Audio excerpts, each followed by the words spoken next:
Hey, what up guys? This is Mr. Dexin for Auto Tech. Another repair tips for you guys today.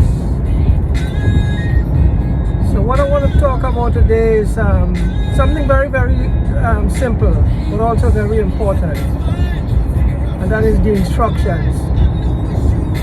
You know, when you bought a part, usually in the box they have this little piece of paper that says instructions, detailing installation instruction, you know, how you should put it in, whether it's right side, left side, backward, forward. So that's what I want to talk about, because a lot of the time people end up with a lot of the problem because they don't follow the instructions. I'll give you a simple thing.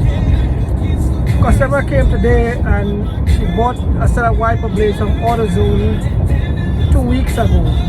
She said she bought these wiper blades and the wiper blades not wiping clean, so she wanted to know if she should order a set from the dealer.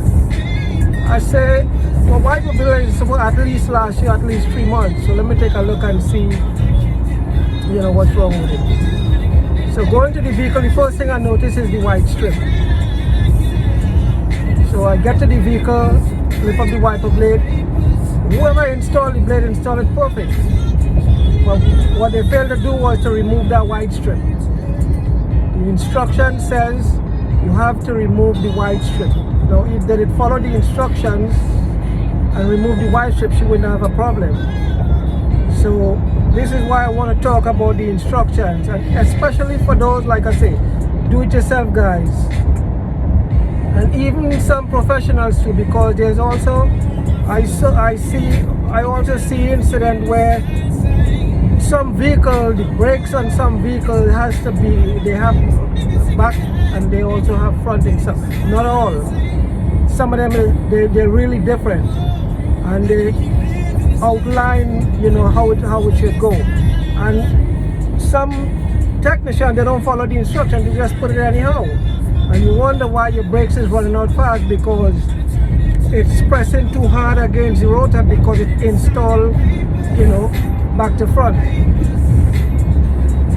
So this is why I wanted to talk about the instructions today, and you know, the instructions is very important. So whenever you going to install a part, always glimpse at the instructions, you know, make sure that you're doing it the correct way, and it would save you, well, it would save you some time, because if you put it in the correct way, it wouldn't be no problem. If you're trying to fit something in a way that it's not supposed to fit, then you always end up with problems. So that's my tip for today, is the instructions. And like I say, it's very simple, but also very important. Yeah, so that's all I wanted to talk about. Okay, bless.